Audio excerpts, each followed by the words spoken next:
then I go ahead. Actually, the question of ICO fits perfectly with the presentation I'm giving to you, which will deal a bit about the alliances between landowners, NGOs, and research institutions for citizen science.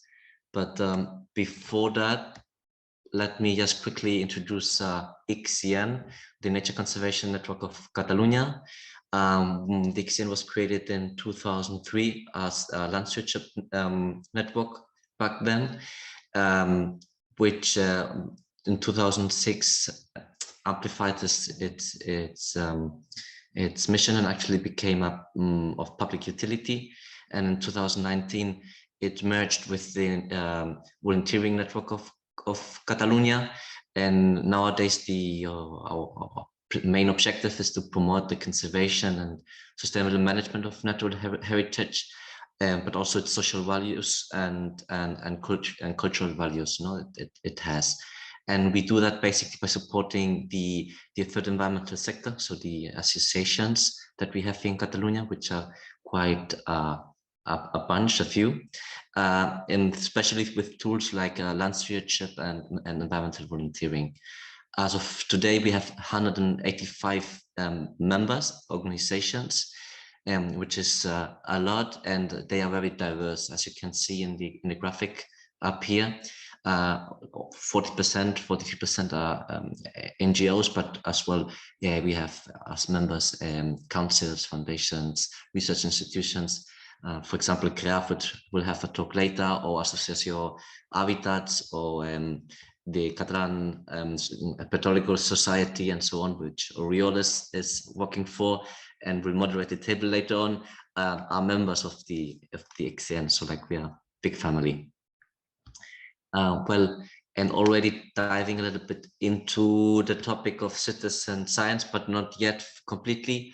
One of the big projects we have every 2 years in the ICCN is to make an inventory on stewardship initiatives in Catalonia, which basically aims to diagnose the extent of implementation of that tool.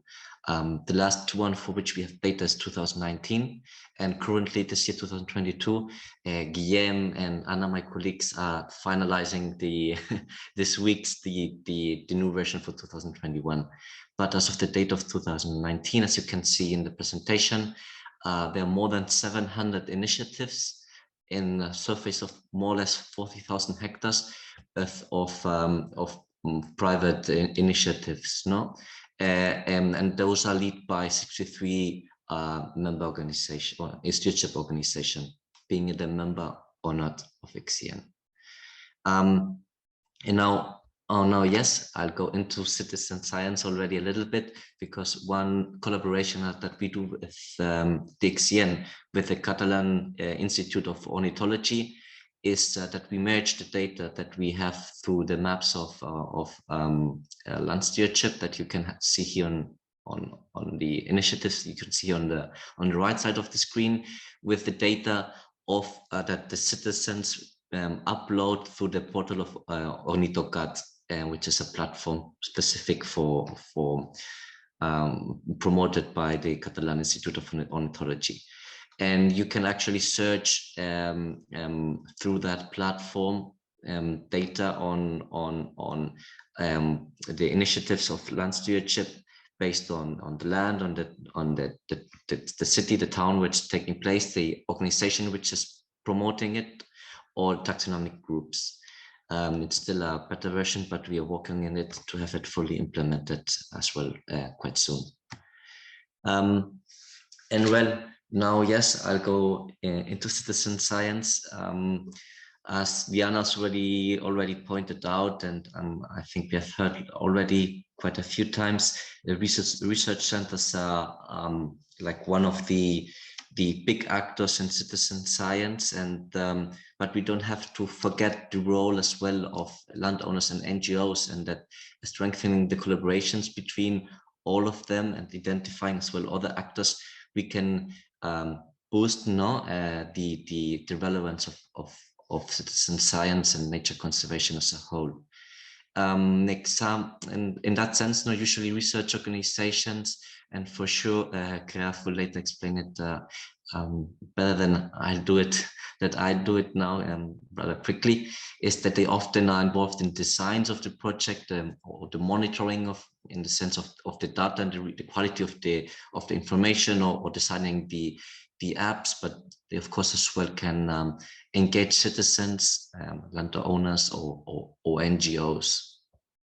On the other hand, landowners, they are of course a big actor because they make their land available for biodiversity studies, and they can do it through, for example, land stewardship contracts or agreements with NGOs, or in collaboration with research organizations, and that of course increases the extent to which citizen science can reach, but at the same time they can as well get benefits out of it, because of course if you monitor the information you have on your land, that's valuable data to see and assess your strength and weakness of your management, for example.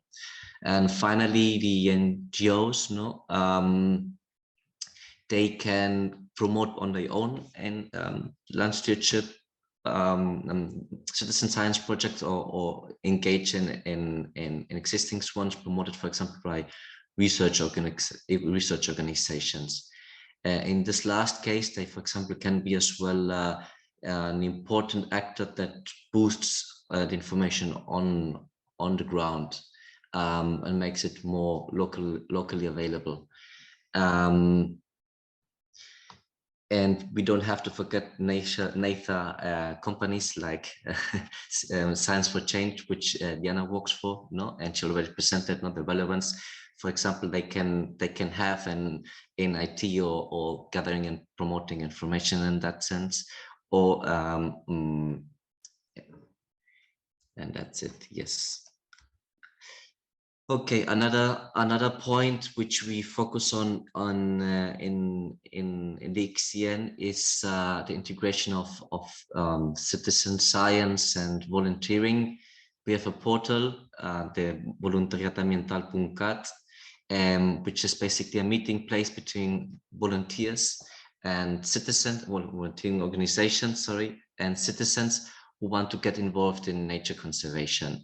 And through that, we tend to questions of actors of people that would like to participate in nature conservation volunteering projects, and as well we upload on the platform yearly more than 500 activities.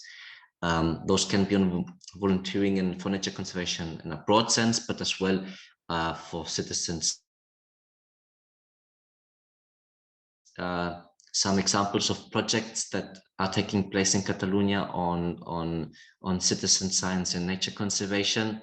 It's here Sant Punts d'Aigua, which is monitoring of water quality, Project de Rius, and the monitoring of common birds. I'll explain briefly in a minute, and the observatory of the Rio Gaya, Hector will present later to you.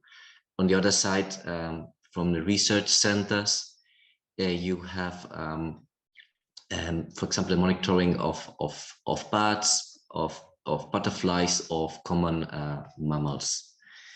And without further delay, the example of Project de Rius, promoted by Associo Habitats, the member of the XN. It's basically a volunteering project through which citizens search or take a little section of a river and monitor the ecological status of the river or the stream, and also the physiochemical quality of the water. Then Associo Habitats takes this data together and makes a short report, putting as well into it other information as, for example, socioeconomic data. This initiative started in 1997, and as of today has more than 40,000 volunteers in general. And today there are active 225 volunteering groups in over 231 river stretches. Interestingly as well, and to see a little bit, what I explained, that the NGO can be a little bit like a bridge between different parts of the actors that are involved, is that Project Reus has 2 stewardship agreements with the administration, but at the same time is collaborating with the Universitat of Barcelona and the freshwater ecology research group for the development of the app.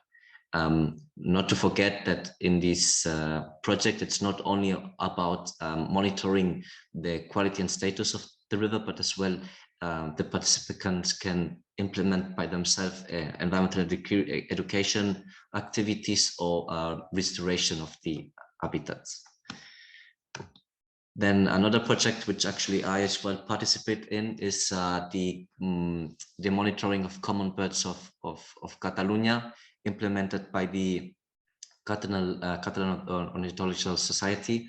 Here's the, you can see it probably, it's the book for common birds of Catalonia, which I'm trying to study for the next transect I have to make. Basically, the ICO, Catalan Institute for Ornithology, they are an NGO as well, but quite research focused in that case.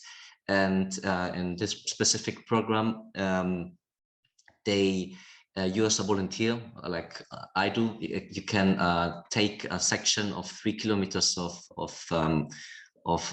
land where you basically walk and try to identify all the bird species that you find, and they are 2 in the winter and 2 in the spring, and they all uploaded in the Ornitho platform as well. The platform I showed you before, in which as well we try to integrate the stewardship initiatives with data that is uploaded on that platform. And Carlos, how much time have I left? Okay, that's perfect, because that's my last slide.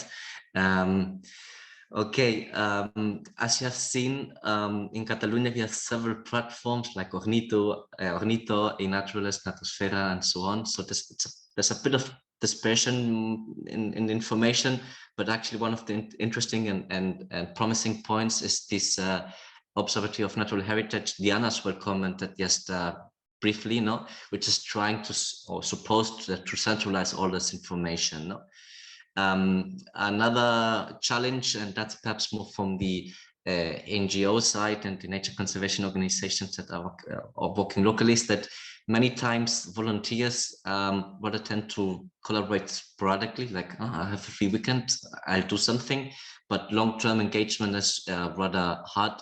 And Hector, later from Senior and the Rio Gaia, will for sure bring that as well a little bit closer to us, because they managed to do that.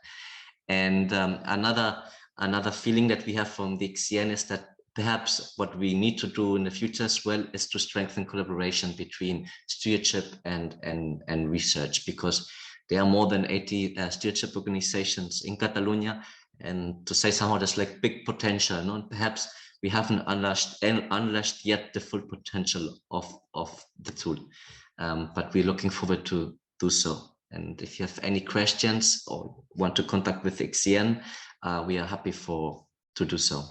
Thank you. Thank you very much, Matthias. A very interesting presentation. We are a bit run of time. We're a bit late. So if you want to ask some questions, if you could put on the chat, and then we can reply later. But I would like to ask you a very quick one, Matthias. How does it feel to be coordinating different organizations with different interests? How do you avoid overlapping between them? Possible competition? How do you feel about that? How do we feel about that? It's always, well, I think that's life, it's not only in the NGO sector. I think it's in all our activities, not that you have to find a dialogue and the balance between the different interests, because of course not everybody is always fully aligned and has their own agenda, but the beauty of it is to try to align those different strategies and initiatives. Example could as well be that we have some other European projects where we collaborate as well with other institutions which perhaps potentially could be further away from the perspective of the XCN, but they are all actors that are in Catalonia, and we have or need to understand and come to an agreement and common ground at the end. Okay, Matthias, we have a very good question from Renee in the chat, and I think we should reply it. What are the agreements with the landowners? Are the volunteers allowed to visit that area in the projects? Who owns the data? Yes, thanks, René, for the questions. The agreements with the landowners that from XCN, it's not that XCN has this land stewardship agreements, it's our members, to make it very clear. It's a huge effort, and we only try to facilitate them the tools so that they can do so. And the most common one is land stewardship contracts, which are of voluntary and finite in time. They can be with private owners, but as well they can be in the form of I forget them, with the councils. Are volunteers allowed to visit the data? In Catalonia, access to private land is 70% at least of forests is private, and in general, at least in Catalonia, private land is the dominant case. And access to private land is not, it's not that you have fenced land. So usually access is free as long as you are respectful and common sense. But lastly, actually, overcrowding of nature areas, not only in private land, but as well on public land, is becoming an issue.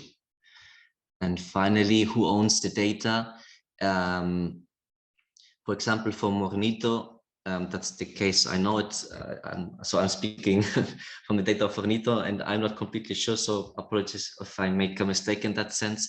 You can download the owner of the data to somehow, who at the end integrates all information and uploads it as well to the European network of bird monitoring is ECO, but you as an individual can always access your data.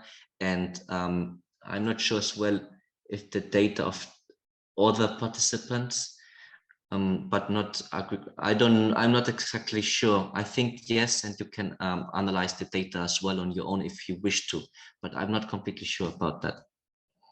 Okay. As I'm quite new to the program, I'm still learning on the birds. Yeah. Keep up with your study on birds.